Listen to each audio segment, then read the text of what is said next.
Le royaume des cieux est accessible à tous. Il n'est pas réservé à un peuple ou à une catégorie sociale. Pour en franchir le seuil, le seul passeport requis est la conversion du cœur. Dès la naissance de l'Église primitive, l'apôtre Paul doit dire que l'annonce de l'Évangile résiste à toutes les formes d'enfermement et de repli, et il donne tort à ceux qui veulent diviser l'Église. Cette première annonce du royaume est née dans une région qui n'est pas sans signification, la Galilée des nations, dont la ville de Capharnaüm est emblématique, puisque cette ville est un véritable lieu de passage et d'échange, où les populations juives et païennes se mélangent. C'est dans ce milieu ambiant que Jésus appelle les premiers apôtres, Pierre, André, Jacques et Jean.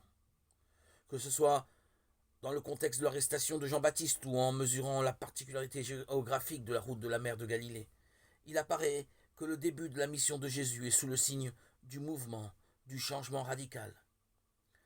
Les apôtres des Juifs de Galilée quittent leur métier, leur famille, sous le simple appel du Christ.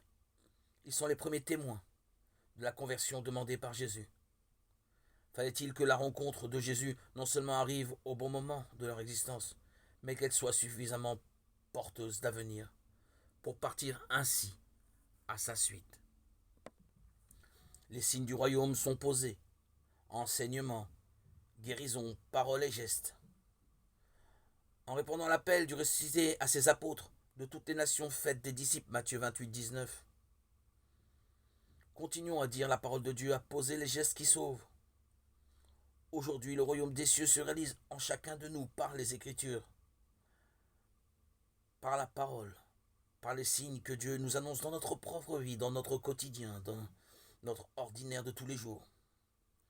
Parce que ils sont les signes du royaume, ils sont offerts à tous sans restriction. Ouvrons bien les yeux, veillons, gardons le discernement pour voir les messages que Dieu nous enseigne